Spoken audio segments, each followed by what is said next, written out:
Guess I'm really scraping the bottom of the barrel with this one.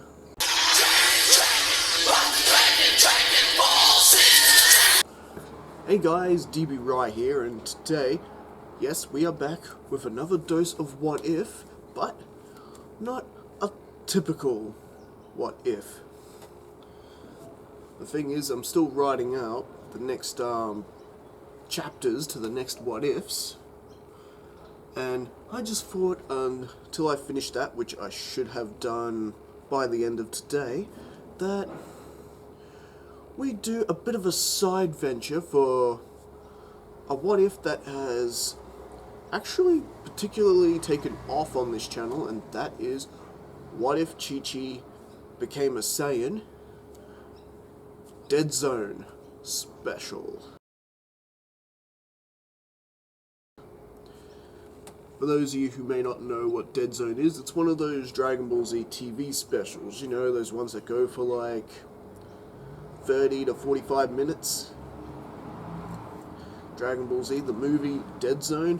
I thought it'd be fun to do a little side venture with what if Chi-Chi became a Saiyan. You know, might be a really fun sort of side story, as well as I could cover World's Strongest, Tree of Might, and Lord Slug as well if you guys want. Let me know in the comments if you want to see that. Alright, we'll get started. The story begins with Piccolo doing his training in his wasteland, powering up and to the point that an entire mountain crumbles around him. Suddenly, Piccolo is surrounded by three unknown beings who proceed to attack him viciously. Piccolo can't even fight back. He is completely been taken by surprise here. And as he gets whacked really hard, flying towards some nearby mountains, he gets one last glimpse of a fourth one just sort of standing on nearby cliffside watching him. And then the other three charge a combined ki blast and supposedly kill Piccolo right then and there. Well, Piccolo and Kami are now truly one in spirit, because now they're both dead. Kami, of course, sensing all this. Piccolo has been killed by Goku. It's just not possible. No, it can't be. Well, news for you, Kami, you're not exactly disappearing there, but ooh, sorry guys. Spoiler. I'm sure most of you who watch these videos have seen Deadzone. So meanwhile, Chi-Chi, who is a Saiyan, is of course preparing dinner, and as for Gohan is sort of just outside doing a bit of training. So remember, Gohan's a full-blooded Saiyan as well. And this is when Grandpa goes up. Hey, Chi-Chi, Gohan, I'm here. Dad. Chi-Chi, where's my grandson? Brought him some new gifts. And, you know, that whole thing plays out, and the Ox King gets knocked out by Garth Jr.'s henchmen, Ginger, Nikki, and Sancho.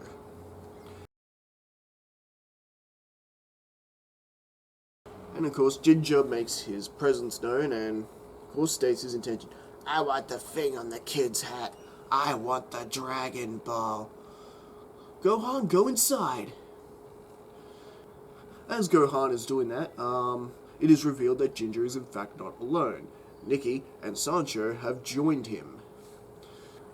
Chi-Chi powers up and proceeds to fight off the three intruders, who are having a lot more difficulty putting Chi-Chi down this time around than in the original, because, you know, the original Chi-Chi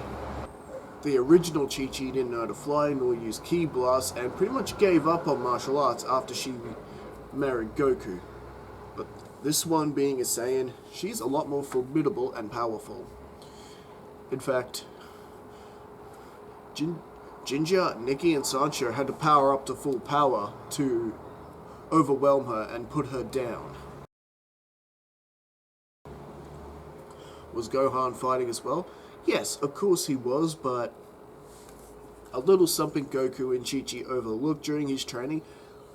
They hadn't yet trained Gohan out of the one Saiyan vulnerability, you know, grabbing the tail. The trio of bad guys were able to grab Gohan by the tail and incapacitate him that way. And they fly off, not only with the Dragon Ball, but with Gohan as well. Goku, sensing, of course, all this happening, is, taking off back to his house with dragging that giant fish. And, of course, he finds, Ox King and Chi-Chi just completely out of it. Chi-Chi, what on earth happened? I'm sorry, I tried to stop them. They took Gohan. Gohan? Why did they take him? I don't know, but they said they wanted the Dragon Ball. Dragon Ball? Which way did they go? Chi-Chi does come around. She's not as badly damaged as she was in the original. She does eventually get to her feet, and they, of course, take the Nimbus over to Roshi's place, where they find Krillin, Roshi, and Bulma. And they, of course, insist that they borrow the Dragon Radar so they can find their son. Meanwhile, God Jr.'s hideout, the trio are trying to hold back Gohan. Look, kid, just settle down and nothing will happen to you. Yeah, well, you're going to be in a lot of trouble when my parents get here. They are the strongest on the planet. God Jr. finding this intriguing. You ever hear of my father? His name is Goku. God Jr. being what did you say?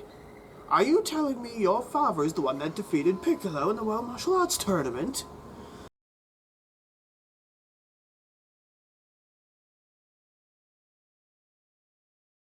That's right. I'm his son, so you're going to be in for a world of hurt. Yep. This Gohan is a lot more bat-chatty than his original counterpart. Him being a Saiyan in training, he's a lot more sure of himself. Gohan, still struggling and beginning to overpower the other three, you seem so sure of yourself. Let's see what you've got, kid. And, Gala Jr. actually powers up to his, final form and has a bit of a fight with Gohan. Gohan being absolutely overwhelmed by Garlic Jr. Gohan is strong, but he's not that strong. Not to mention he's not using the rage boost at the moment. I like your style, kid, but you're far from being any threat to me. Right. Nikki, Sancho, secure the last 2 Dragon Balls. Nikki and I will watch the brat. Garlic Jr. also sensing that there is a hidden power within the boy like he does in the anime, and of course deciding that when this is all through and he gets his immortality, he will make Gohan his disciple and most likely top lieutenant. Well, you should consider yourself lucky, kid. Garlic Jr.'s not gonna kill ya. Yeah, soon you'll be stronger than these 3 over here. And of course, Sancho and Ginger do secure the last 2 Dragon Balls, and Garlic Jr. gets his wish and becomes immortal. Just like he does in the original, and that is when Goku and Chi-Chi show up. And of course, Kami makes his appearance. Kami, what are you doing here? Huh. Goku, well, I see you haven't changed at all. And Chi-Chi, I am well aware of what you've done. Very sneaky. What? Gotta be careful what you wish for. Chi-Chi just sort of standing there, blushing. Your father always was arrogant, but to think he'd be so foolish as to seek revenge through his own son. Well, you should have let my father have the throne. It would have saved me the trouble of having to kill you. You are nothing but an arrogant little fool. Look, I'm not interested in hearing your life story. I just want my son back. And of course, Gohan and Chi-Chi give the bad guys a slip and enter God Jr.'s little palace, which he most likely acquired through hostile means, but we don't know. And Kami and God Jr. begin their battle on the outside.